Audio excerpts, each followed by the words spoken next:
B80 1210 winter session. Welcome to your first full week in this semester, very short semester. So, good job on most of you getting your MindTap registration, getting logged in, getting started on the assignments. I've been keeping track of how many people are registered, how many people have accessed the class in My Learning, and how many people have started their MindTap assignments. I'm pleased with the progress. We still have a few holdouts that have not accessed MindTap or the course, but unfortunately, that's typical in any semester.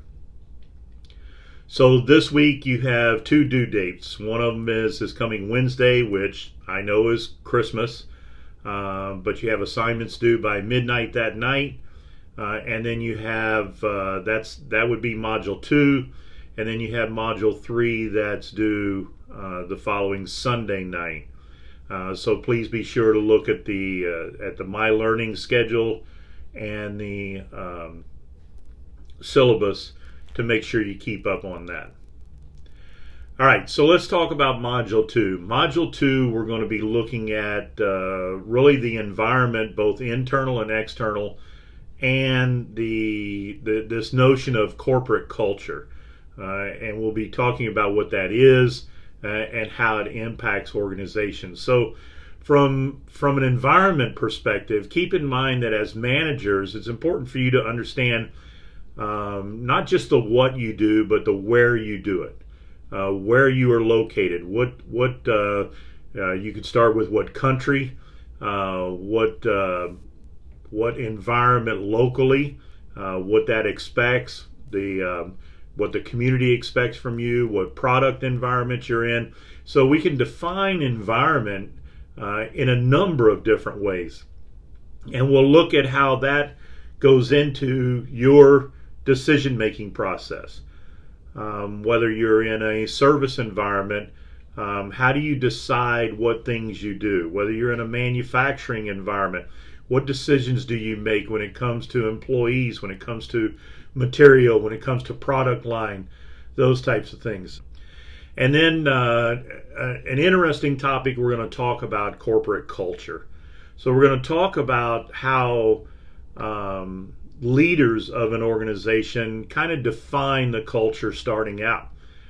Typically, when you think about things like, or people like Steve Jobs, who are huge in defining the corporate culture for their environment, or Richard Branson, who owns the Virgin Atlantic and the various Virgin companies that he has.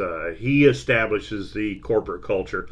So typically the corporate culture is defined by the leader and enforced by not just the leader, but those below him, the mid-level managers, lower-level managers, and senior executives within an organization.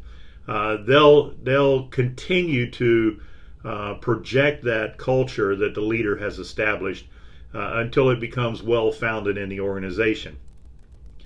And when we talk about the culture, we're really looking at how do we get people to get buy-in? How do we get people to become part of the organization? And here's a good litmus test for you. So when you think about yourself and your conversations about your place of work, do you refer to it as, if somebody asks you what does your company do you refer to it as they do and then provide a description, or we do and provide a description? So somebody who refers to their place of business as they is kind of disconnected from the business. They don't see themselves as part of that organization. Conversely, if you say we provide this product, we provide this service, then you're embedded. You're a part of the organization and you accept that. So it's important to make that distinction and understand where people fit and whether or not they align themselves with the business. So now that's in module 2. In Module 3, we're going to look at chapters 5 and 6, ethics and social responsibility, and then we'll touch on managing startups and joint ventures. But I want to focus really on ethics and social responsibility for the most part in this module. So we all know that we see our share of unethical behavior, especially in the business world. And we'll talk about what the definition of ethics is. But really, you're talking about doing the right thing, even in challenging scenarios. Oftentimes in the business world, you're going to find yourself faced with a decision where both or all of the options that you have are not good ones. They're not wholly acceptable. There are challenges with those, but we often have to make those decisions and choose one course over another. So sometimes it boils down to which is the least harmful, which one provides the most benefit, even though that it doesn't provide all of the benefits that we're looking for. But when we act in an ethical manner, then we're looking internally.